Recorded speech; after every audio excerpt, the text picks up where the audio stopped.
Professional BS programme. ఇది కేవలం degree కాదు, మీ ఫ్యూచర్ కెరీర్ కి డైరెక్ట్ గేట్వే. పూర్తి వివరాలకు వెంటనే స్క్రీన్ పై కనిపిస్తున్న నంబర్స్ కి కాల్ చేయండి.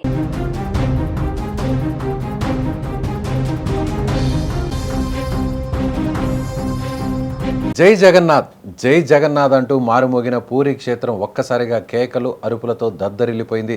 స్వామివారి రథాన్ని లాగేందుకు లక్షలాది మంది భక్తులు ఒక్కసారిగా ముందుకు దూసుకురావడంతో తీవ్ర తొక్కిసలాట జరిగింది. ఓ వ్యక్తి ప్రాణాలు కోల్పోగా 100 మందికి పైగా భక్తులు గాయపడ్డారు. అసలు పూరిలో ఏం జరిగింది? భద్రతా ఏర్పాట్లు ఎందుకు విఫలమయ్యాయి? ప్రపంచవ్యాప్తంగా కోట్లాది మంది భక్తులు ఎదురు చూసే పూరి జగన్నాథ రథయాత్ర ఈ ఏడాది కూడా అత్యంత వైభవంగా ప్రారంభమైంది.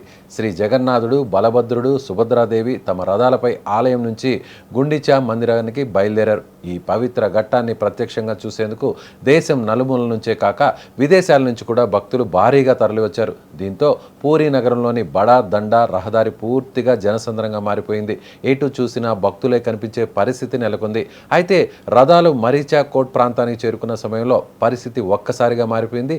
రథాన్ని తాకాలని, తాళ్లు పట్టుకుని లాగాలని, స్వామివారిని దగ్గరగా దర్శించుకోవాలని వేలాది మంది ఒకేసారి ముందుకు రావడంతో తోపులాట మొదలైంది. తీవ్ర ఎండ, ఉక్కపోత, గాలి ఆడకపోవడం పరిస్థితిని మరింత క్లిష్టంగా మార్చింది. కొందరు స్పృహ తప్పి పడిపోగా మరికొందరు వారిపైనే పడిపోవడంతో తొక్కిసలాట ఏర్పడింది. క్షణాల్లో భక్తి వాతావరణం కాస్త భయానక దృశ్యంగా మారిపోయింది. ఈ ఘటనలో కటక్కు చెందిన అనిల్ దాస్ అనే భక్తుడు ప్రాణాలు కోల్పోయినట్లు అధికారులు తెలిపారు.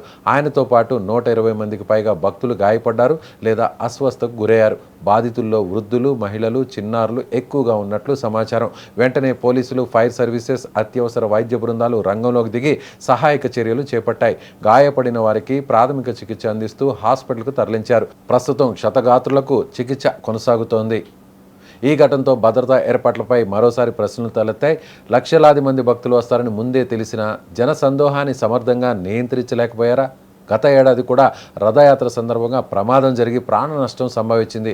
ఇప్పుడు మరోసారి అదే తరహా ఘటన చోటు చేసుకోవడంతో అధికారులు మరింత అప్రమత్తంగా ఉండాల్సిన అవసరం ఉందని భక్తులు అభిప్రాయపడుతున్నారు. ప్రస్తుతం ఈ ఘటనపై అధికారులు విచారణ చేపట్టగా తొక్కిసలాటకు దారి తీసిన అసలు కారణాలపై పూర్తి వివరాలు వెలుగులోకి రావాల్సి ఉంది.